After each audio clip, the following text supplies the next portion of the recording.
In today's show, we speak with Caitlin Weeks. Now, Caitlin is someone who has struggled with her weight since the age of 6 and who spent much of her young life yo-yo dieting with little success. At the time she graduated, she weighed in at 238 pounds. The day of her graduation was also the day that she had her aha moment and finished that day vowing to deal with her health problems once and for all. That journey took her through Weight Watchers, vegetarianism, low fat, and spending a lot of her waking time as a non-stop exerciser. But when none of these worked to her satisfaction, she took an extensive battery of tests and found out that she had thyroid problems amongst others. She realized that the conventional diets that she had been recommended were doing her more harm than good. Further research eventually brought her to paleo, and that's the diet she follows now. She's used both her journey and her extensive education and experience in nutrition, fitness training, and more to help others. To that end, she's written a number of well-received books and cooperated with many respected names in the industry. So let's chat with Caitlin now and hear how her hard-earned lessons can help you have an easier path to health and fitness. Hello and welcome to the Low Carb and Paleo Show. I'm joined in the studio today by Caitlin Weeks, who is, as you may already know, a well-respected author, publisher, and is the founder of the very popular blog Grass-Fed Girl. Hi, how are you doing today? Before we get stuck into your books, can you tell us a little bit about your history with regards to paleo? Sure. So I grew up in the South, eating a lot of Southern comfort food and kind of struggled with my weight, and in my family a lot of overweight people. So I found nutrition and health by losing a lot of weight, and then I became a personal trainer for a long time, and I was following all the conventional wisdom about low-fat dieting and eating kind of low meat, a lot of tofu, and doing endurance cardio, a lot of half marathons, stuff like that. And I started to find that I was really getting extremely tired and I couldn't do anything. I just wanted to sleep all the time, and I needed like a pot of coffee to get going in the morning. And I just felt really, and I started noticing digestive symptoms, and it was like I hit a wall, and I didn't know what was going on because I had, quote unquote, done everything right. And I started searching for answers and doctors and found out I had Hashimoto's thyroiditis. And so that led me down a path of looking for alternative methods to heal myself. And I found paleo through a nutritionist, and later on I met some more paleo people who had a lot of influence on me, and I went to nutrition school in Berkeley, California at Bauman College, where I learned a lot of information about how to do elimination diets, and then I got started with my website because I wanted to spread this information because I didn't want anyone else to get sick the way I did following the mainstream information. So I just want to get the word out there that eating low fat and tofu and running your brains out will not make you healthy. And you may look good for the short term, but you're gonna pay in the long term. So and I started Grass-Fed Girl in 2010, and now I have just become full-time working on that and doing different book projects on the side. So far you've written a number of books, including Mediterranean Paleo Cooking, which we'll come to a bit later on, Easy Paleo Gelatin Treats, but you've also worked on a project with Dana Carpenter, which is the Carb Smart Grain-Free and Sugar-Free Living Cookbook. Would you like to tell us a bit about that one? Sure. I got to know Andrew Domino when I went on the Low Carb Cruise in 2012, and he was very helpful and wanted me to write some things for his website, and we got to be friends, and he suggested that we make kind of a treats book with Dana, and I thought that sounded like a good idea. So I did it, and it's, I really brought my personality and my cooking into it. I focus mainly on the treats. Dana has some savory items in there, and I tried to use as many paleo items in ingredients as I could. And then, one of the things that I see in low carb movement or the blogs and recipes is the use of artificial ingredients. And, I tried to really steer away from that in my contributions. Now, when we were chatting with Dana, she said that you two had to be very careful that you weren't both cooking the same type of recipes. Did you find it a difficult process? Because, I'm guessing we've all got very similar tastes in the sort of the paleo and the low carb world.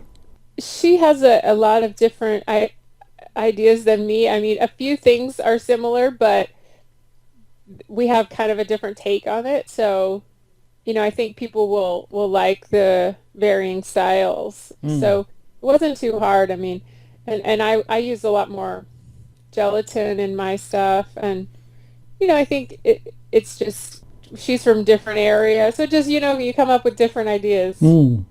That's good. Taking it from the other end, did you find it quite inspiring to work with somebody else on the same book? It was fun to work with her because she's such a seasoned professional. She has sold millions of cookbooks. So, I was glad to have somebody like that on the team. And, she gave me a lot of tips about how to organize the recipes, and she helped me figure out the nutritional information. I mean, the calories, I don't usually do that. And so she helped me to be able to show that.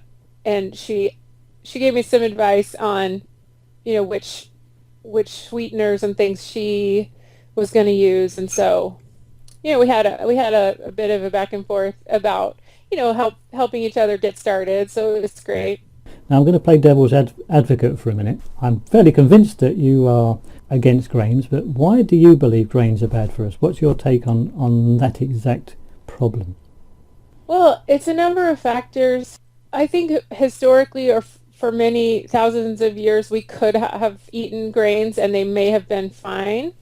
If they were, what we don't realize now is that former generations went through meticulous soaking and sprouting, and the grains were all organic. I mean, it makes a big difference. And then the hybridization, which we've all read about in wheat belly, to increase the gluten content. Maybe they didn't mean to, but so those things have all been big changes. And also the proportion of refined carbohydrates that we eat has gone up. I mean, that's what I seem to witness in my working with hundreds of clients over the years, that, maybe 100 years ago, we were eating a 9-corn sourdough piece of bread with dinner or something. Yeah. But now we're eating, Cocoa Puffs for breakfast, and on and on and on. And lunch is a huge Subway, and then dinner is mac and cheese. So it's just become a huge part of the diet. And I think that also the pesticides, I think that they're used on wheat. Maybe people are reacting to that as well. So, just a lot of the changes in the food system have made it a bigger problem. Don't you think? Yes, I do. Sort of the industrialization of whole food supply chain has caused havoc, I think, in the actual nutritional value of the food we get on our table. Going through your cookbook, Alan noticed that you use Xylitol. Now, neither of us are a big fan of Xylitol, although we do like sort of the more natural one, stevia. Why did you choose to use Xylitol? Well, we made an agreement from the beginning that I wanted to keep it really clean. And, that was sort of an area that we all agreed not to use any artificial sweeteners. And I hadn't really cooked with xylitol before. What I found is that there's two different kinds, and there's one that's made from corn, and that's more common. And then there's one made from birch trees. Right. And while it's still, more processed than maybe I would like, I felt that it was a pretty natural product. If people would search out the birch one, and then it would be grain free, it would be free of GMOs. Yeah. And, and I feel like it's a better alternative than sucralose or, Oh gosh, yeah, you yeah. know, NutraSweet or whatever you want to call it. Uh, so I felt like it was something that I could live with, and also I noticed when like one time I accidentally bought the corn one and I had a more severe kind of reaction to it than I did, and then when I had the birch one, it was no reaction. So Yeah. I think that the quality of the xylitol you're buying, I don't usually use that, but the other good thing about it, just for more of a cooking stance, it's a one-to-one, so it works just like granulated sugar, and that can be really helpful in a lot of recipes, especially for people who maybe don't aren't really great at cooking, and and it's it's granulated, so you can just pour it right out. And Mm. so I felt like out of all the options, that was a better one. I've seen a lot of the different Yeah, yeah. choices for low carbers, and I felt like that was one of the better choices. And it didn't have a big mixture of products in it. Some of them are a mix of this and that and all this, and I'm not really, I don't really know about those. I just tried to stay away, but just I was like, and in the book I specified birch, xylitol, and I made sure that we had, you know, information that you make sure you get that one. So. Now, I'd like to return to your books if we can. You've recently written the Mediterranean Paleo Cooking book. What was the inspiration for that?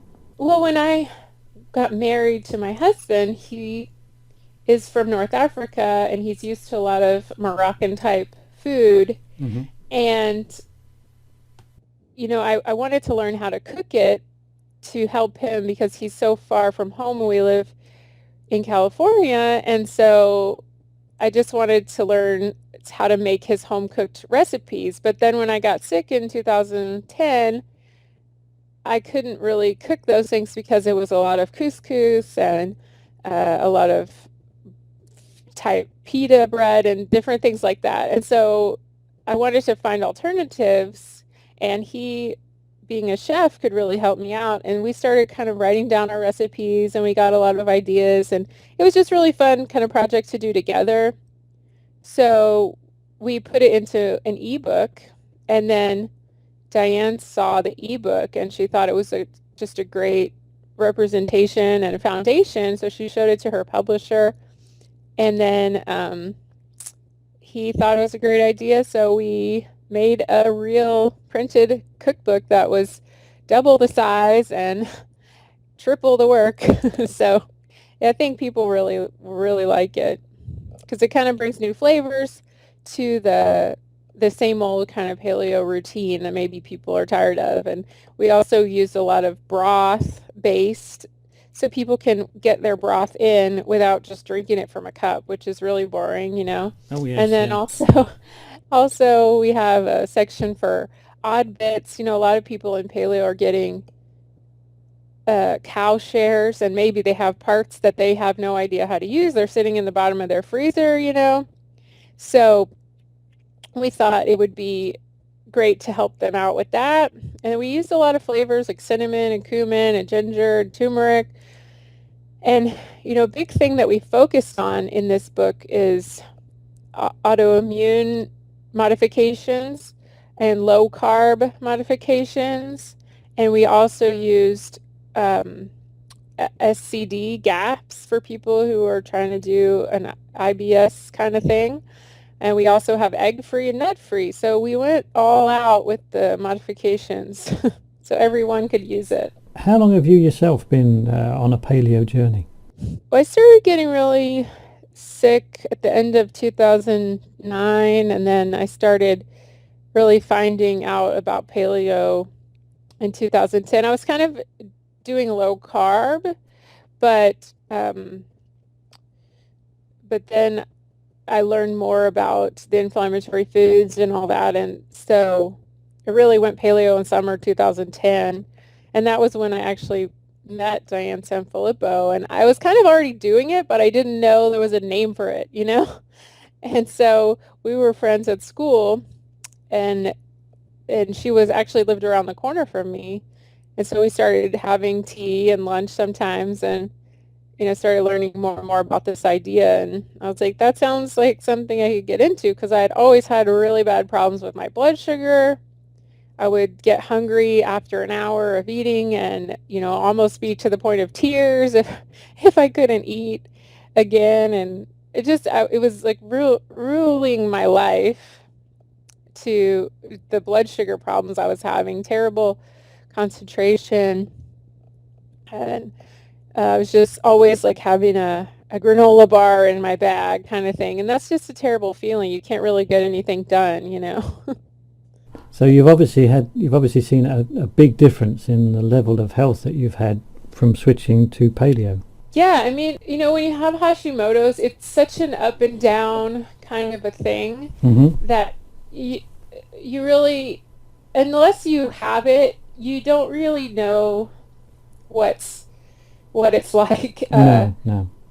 Because your thyroid runs your whole metabolism, it affects your mood, and so you can have great, you can go forward and then you can go backwards sometimes. So, within 2 weeks of going paleo, I had a great surge in energy, and I also was working with a holistic practitioner or naturopathic doctor, so I got the nature throid, and that made a huge difference. So that was a huge change. But I think, whenever you go on these thyroid forums and everything, and you see the people that are so sick, and they're not addressing that it's an inflammatory issue in the whole body, and that you really have to keep working on all the different parts of health, like your sleep and your stress, and keeping those inflammatory foods down.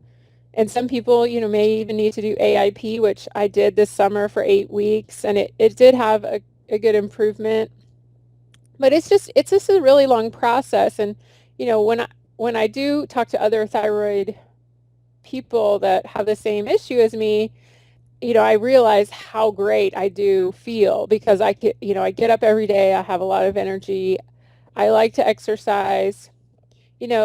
Sometimes your physical, may not be exactly where you want it. You may look a little bit different than you want to, but you have to focus on how many years it took you to get to the point where you got sick, and that it may be a long process of healing, and that, it's a journey. And, you know, you, you have to look at, I was practically bedridden. I didn't want to get out of bed ever. So I have to think, now I have the energy to write a book and do a coast to coast tour, and, all these things I couldn't have done if I had still been eating tofu and running marathons. So, you got to take the good with the bad. And, and I feel like this is a lifestyle that I can stick with for the rest of my life. Whereas before I felt like I was just on a hamster wheel. Yeah, I know how that feels. I mean, having done paleo for the years that you have, you've obviously learnt a huge amount of lessons on the way. And it really is a question for people who might be where you were when you first started. We've heard what you've done. Is there anything that you would do differently knowing what you know now? I really was all in at the beginning, because I was feeling so ready to just go for it.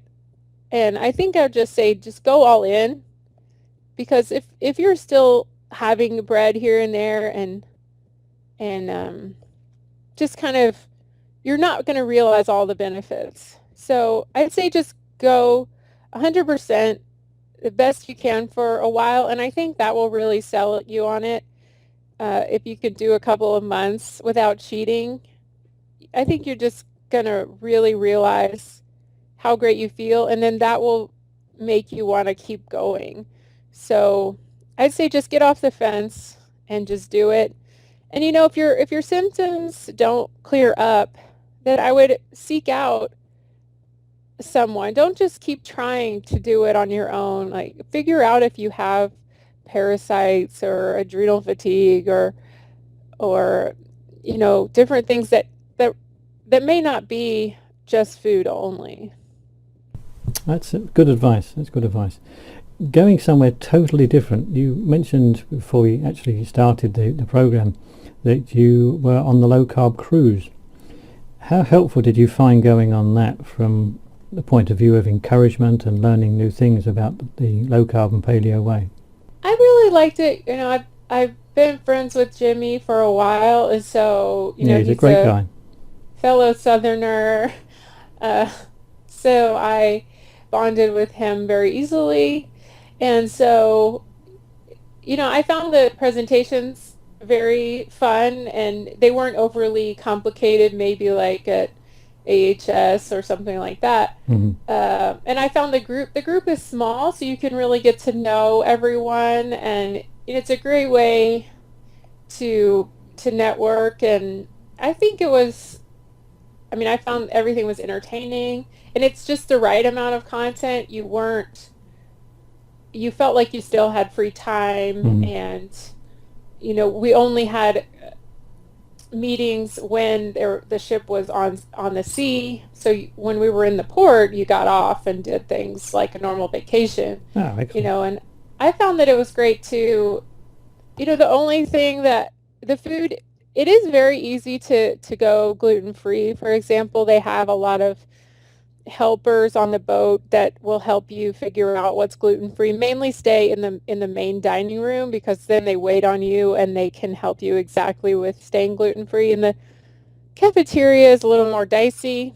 So um, that I don't like eating that kind of food for very long because it's not organic or grass fed or anything. So that was probably my only problem with it. But every other thing, I had a great time. And me having Hashimoto's, I'm more sensitive to that kind of thing, like the oils or the lower quality meat and things like that. But for just a week, I think for me, I feel like I can't be so confined to my house. I feel like I have to get out and live and do things, and because that has positive benefits too. So if you confine yourself and socially to your house and you won't go anywhere because the food's not perfect, and I feel like that's can be detrimental. And maybe somebody that has celiac or something may not be able to eat out, but you could still. I mean, I know a girl who is celiac, and she goes to a lot of paleo things, and she'll meet people. She'll she'll maybe eat on her own, but then she'll go and meet people and have, a glass of tea or something at the end. So she's still able to socialize. She just doesn't eat with the group because she's that sensitive, you know. Okay. So, I mean, it's different for different people, but for me, I like to get out there and do things, and I feel like it's more positive than negative for my That's health. that sounds like good advice. Obviously, you've been in and around the paleo movement, as I say, for a number of years, and many of the movers and shakers. Do you think that paleo diets are here to stay just as much as low carb diets have proven their worth over the last few decades? I feel like there may be a lot of rebranding, repackaging, but it will be really in the backbone the same thing. Uh, you know, One thing I'm really drawn to, as are a lot of people, is the Weston A. Price movement, and I feel like even though Sally Fallon doesn't like us, we like we like Weston A. Price, and so I mean his ideas and everything, and we wish she could get to know us better. But anyway, the point is that the those principles of the isolated tribes eating their traditional diet for thousands of years is not going to go away. And the more I hear all these theories and all this stuff, I just have to go back to that and think, those people were healthy, eating what they found around them, and that's what we should do, is look at those foods and incorporate them into into our diets, and that's not going to change. Whenever you look at something, you think, okay, is this something my great-great-grandparents would have eaten? And if the answer is no, then you should probably put it back. Yeah, that's again, that's good advice. You've got a terrific backstory. You've got some brilliant books and a website as well. Where can people find out more about what you do and how you can help them? I have a blog called grassfedgirl.com, just grassfedgirl.com, and I try to write articles every week about health, and I do a lot of giveaways and a lot of things just to keep people knowing what's going on in paleo. And then I also have a website for my book. It's called mediterraneanpaleocooking.com, and if you want to order the book, you can do that there, or just go on Amazon and search for Mediterranean Paleo Cooking. And our low sugar, no sugar treats book with Dana, you can get that on my sidebar of my website as well, and at carbsmart.com. And I really put a lot of work into that. I love the recipes I put in there. I have a granola that's wonderful. I made low carb marshmallows, which is quite tricky. I mean, it's easy once I figured it out for people, and it's easy to follow. But for me to make it the first time was a little bit tricky. But, they're so fun to have a change of pace. I have a lot of other gelatin things in that book. And then a great key lime pie that I made, a peanut butter cookie that's made with almond butter, because you can't have peanuts if you really want to heal your gut. And just it's a really good resource for people who maybe are transitioning between paleo and low carb, or they're doing keto but they don't want all the artificial ingredients. And I think it's just a really good one to put down your Kindle and have as a resource whenever you're craving something, a little bit snacky or treat-like. Yes, and we all love treats, don't we? Oh, yeah. Super. Well, thank you for spending some time with us. It's always a privilege to chat with people like yourself. Thank you so much. Yes, it's always fun. And when you've got your next book out, we'd love to have you back again. Oh, thank you. Well, I always have something in the works, so. Excellent. Caitlin Weeks, thank you again from the Low Carb Paleo Show. Thank you.